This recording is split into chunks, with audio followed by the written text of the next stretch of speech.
Bine ați venit la etalarea pentru ascendent lună soare Capricorn pentru luna iulie. Sun, Moon, Rising Capricorn, July 2024.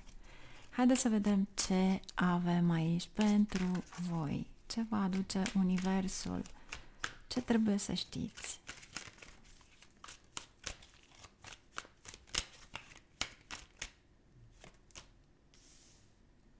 Spânzuratul, asul de bâte, pajul de bâte, regele de săbii. Deci în jumătatea lunii, posibil unii dintre voi să vă gândiți să vă schimbați locul de muncă sau să faceți ceva nou. Iar aici, cavalerul de săbii, e un pic cam iute de limbă, 6 de monede, 6 de săbii, împăratul. Deci, după mine, 6-le acesta de monede și împăratul, voi trebuie să primiți o primă. Haideți să vedem despre ce e vorba. Mai întâi de toate vom avea două cărți cu sfatul de la Univers. Ce avem aici pentru voi?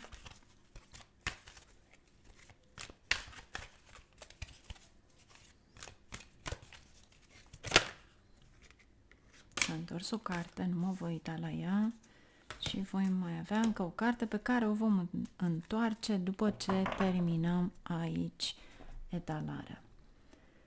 Haideți să vedem ce avem aici pentru voi. Mai întâi de toate, spânzuratul va aduce o lipsă de încredere în voi. Este ca și cum doriți să faceți niște eforturi supranaturale de a încerca din toate pozițiile posibile sau felul în care voi vizualizați să ajungeți acolo unde doriți. Ce avem aici? Pajul de bâte și pajul de cupe. Dacă vrei într-adevăr să ai o realizare bună, e bine, ar trebui să te gândești la acest foc pe care îl aveți cu pajul de bâte. După care aveți iarăși asul de bâte. Aveți iarăși pajul de bâte. Pentru mulți dintre voi să știți că este o metodă în a vă spune aveți de-a face cu Marte. Cred că am spus-o la una din etalări, dar Marte ține de real estate, ține de pământ. Deci, dacă vrei într-adevăr ca tranzacțiile pe care tu vrei să le faci, mai ales dacă vrei să vinzi ceva sau vrei să cumperi ceva, aici îți spune că va trebui să depui un efort puțin mai mare. Bineînțeles, aici există și un remediu pe care vi-l las pe Astrovedic, pe temă de astrologie și vastu, care vă ajută enorm.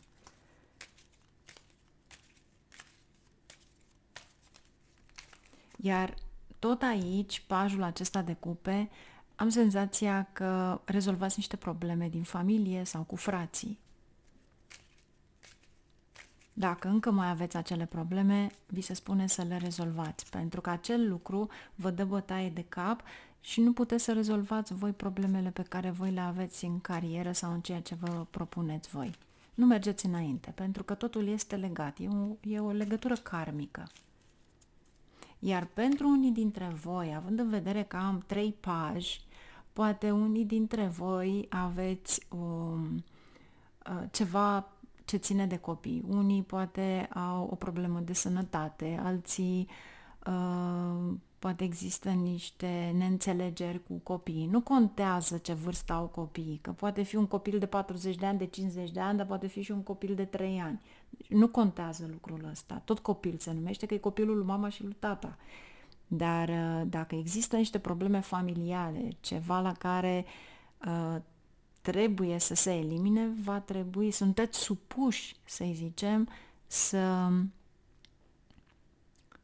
să duceți ceva la o rezolvare. Fie că vă îndepărtați de ei, este tot o rezolvare. Asul de bâte, 4 de cupe și luna. Wow! Și diavolul. E un fel de a spune munca pe care voi o faceți, pe care o prestați, trebuie plătită. Trebuie neapărat plătită. E un fel de a avea acea dezamăgire, de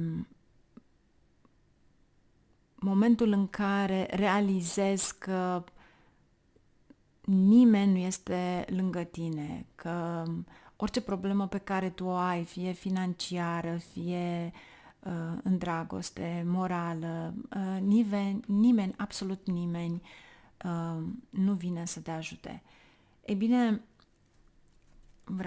vreau să văd clarificarea diavolului și a lunii. 3 de cupe. Wow! Aici este o sursă secretă, luna aceasta, la care nu vă așteptați, pentru că 3-ul acela de cupe are de-a face cu bunăstare financiară.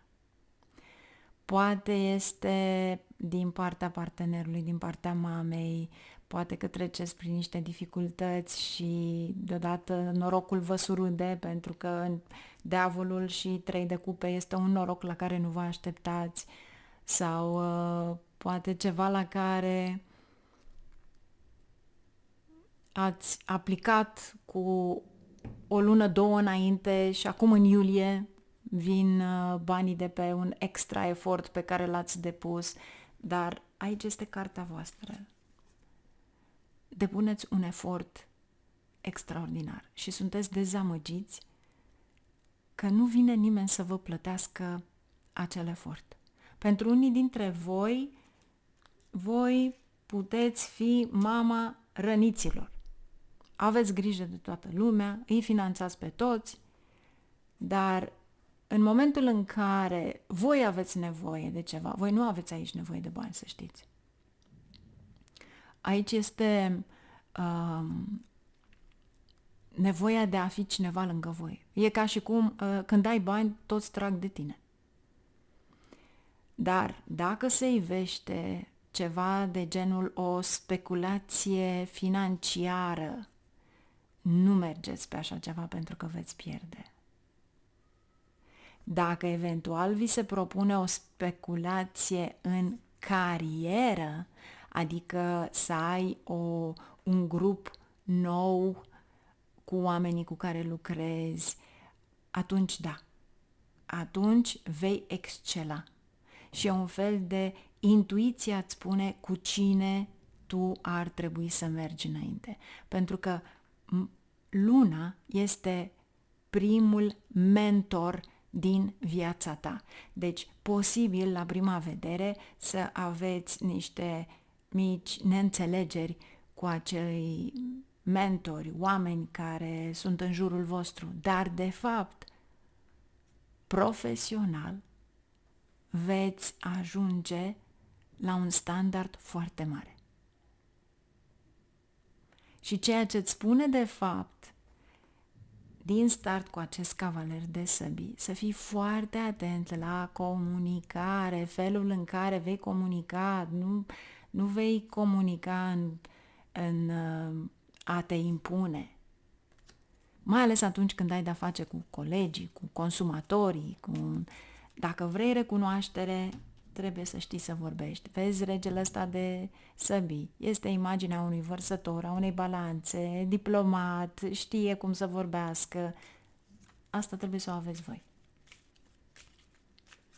Pajul de bâte, pajul de săbii și regina de bâte. Va trebui să faceți un plan de acțiune. Pentru că aici este un cerc profesional.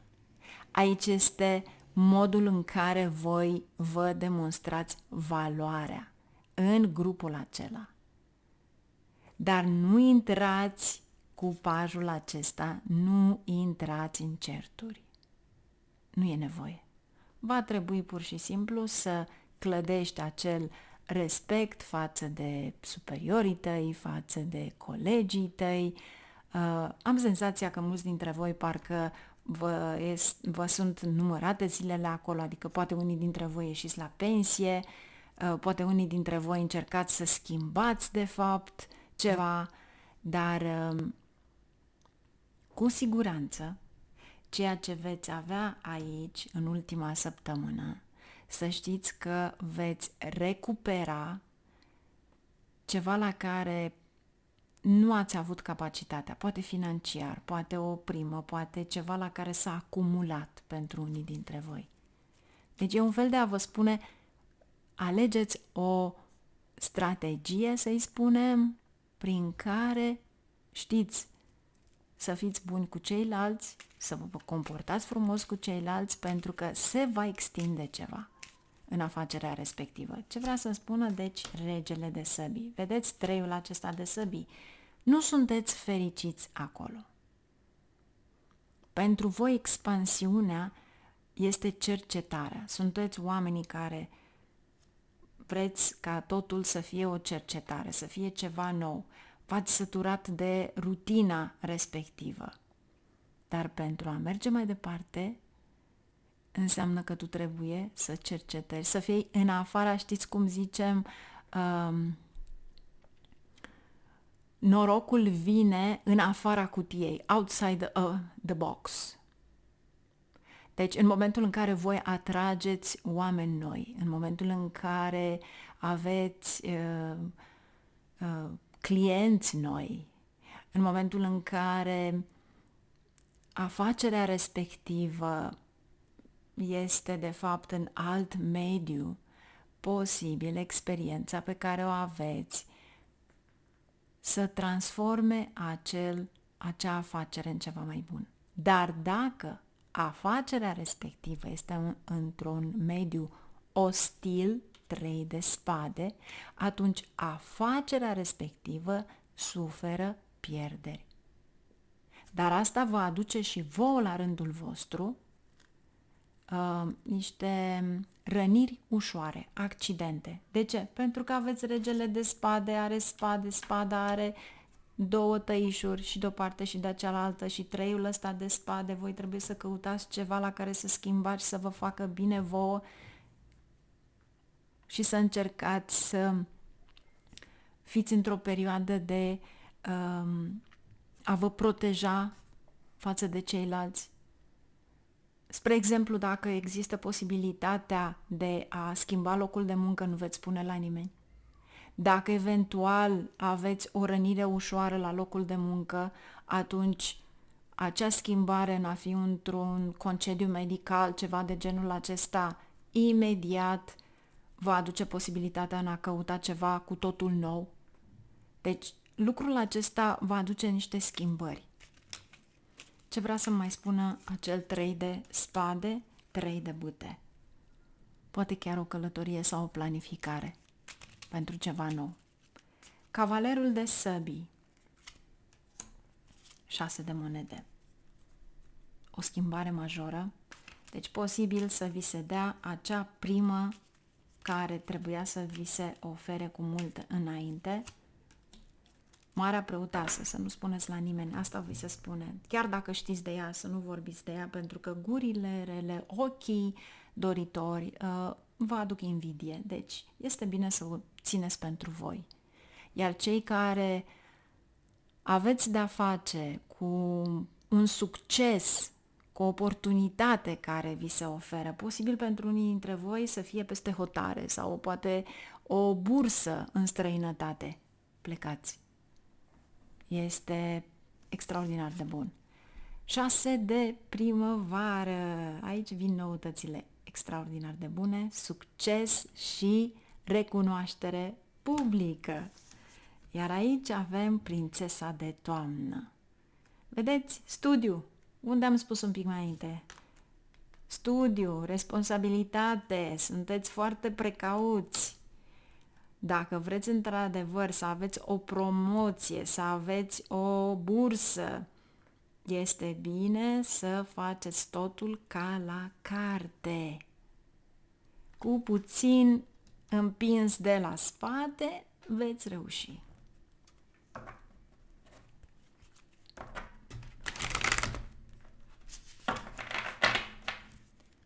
Ce avem aici pentru voi? Decepție. Cineva poartă o mască falsă într-o relație și o veți vedea singuri, iar pentru unii dintre voi o nouă iubire. Iar aici o codependență, deci 3 energii total diferite. Unii dintre voi aveți de-a face cu o decepție, cad măștile, cum s-ar zice, unii dintre voi aveți parte de o iubire nouă în viața voastră atunci când acceptați că totul trebuie să luăm de la capăt, iar aici adicția pe care o aveți. Unii dintre voi aveți o adicție extraordinară pentru muncă și asta înseamnă că vă scoate din relațiile cu ceilalți. Dependența respectivă trebuie lăsată la o parte dacă dorești într-adevăr să fii fericit, pentru că nu e nimic cu tine. Dacă fericirea ta este de fapt munca ta, este timpul petrecut acolo, atunci de ce îi ai pe ceilalți în jurul tău? Cam asta ar veni. Dar pentru unii dintre voi, cu siguranță, aveți o mare realizare peste hotare. Pentru că aici aveți cavalerul, aveți din nou cavalerul de săbii. Deci fiți atenți cum vorbiți. Nu dați cu parul în apă. Cu siguranță aveți o primă aici. Deci ceva câștigați, nu se poate. Ceva câștigați. Țineți în secret sau ceva, acel ceva vine în momentul în care voi nici nu v-ați gândit. Cu acestea fiind, eu vă doresc o lună frumoasă, plină de bucurii, la mulți bani, la multă sănătate. Numai bine ne auzim.